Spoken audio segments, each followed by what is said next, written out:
En Afrique du Sud, le ministre de la Justice a décidé ce vendredi d'accorder une remise en liberté conditionnelle à Eugène de Kock.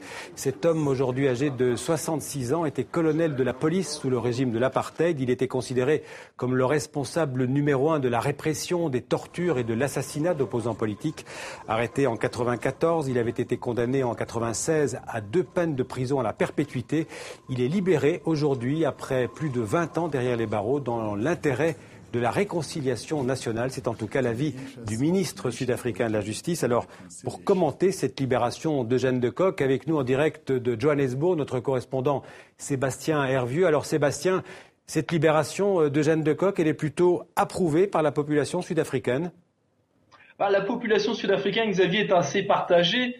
Du côté des victimes, vous l'imaginez, ça passe un petit peu mal. J'étais au téléphone tout à l'heure avec une des responsables d'une des principales associations ici, qui me disait qu'elle se doutait que Eugène de Kock allait être libéré à un moment ou à un autre, mais qu'elle l'avait rencontré plusieurs fois en prison et que celui-ci ne lui avait jamais montré de remords, que celui-ci n'avait pas eu de compassion pour les victimes. Donc évidemment, il y avait un peu de colère dans sa voix. Mais il y a une autre partie de la population sud-africaine qui estime qu'il était temps de le relâcher, qu'il faut savoir tourner la page, d'une certaine manière pardonner, et qu'aussi Eugène de Kock était peut-être quelqu'un qui a servi de bouc émissaire, qui a payé pour beaucoup de responsables qui, eux, n'ont jamais été poursuivis. Et c'était peut-être ça l'enjeu aujourd'hui de cette libération.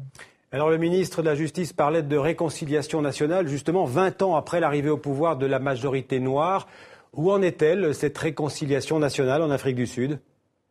Je ne cache pas, Xavier, que cette cicatrisation des plaies de l'apartheid est encore loin d'être achevée. On a beaucoup loué à l'étranger, vous vous souvenez peut-être de cette commission Vérité et Réconciliation, qui avait ce principe qui, en échange des responsables qui avouaient leurs crimes, eh bien, ils obtenaient une amnistie. Eh bien, aujourd'hui, on se rend compte qu'il y a plusieurs milliers de victimes qui ne connaissent toujours pas ce que sont devenus leurs proches, et qui sont les auteurs de ces crimes. Contrairement à ces promesses, le gouvernement n'a jamais poursuivi ces auteurs qui ne se sont jamais présentés d'eux-mêmes devant la commission, et une grande partie des victimes n'a pas encore été indemnisée. On a le sentiment aujourd'hui, en écoutant les autorités actuelles sud-africaines, qu'il faut tourner la page, quitte à qu'il y ait encore beaucoup de souffrances et de victimes qui attendent des réponses.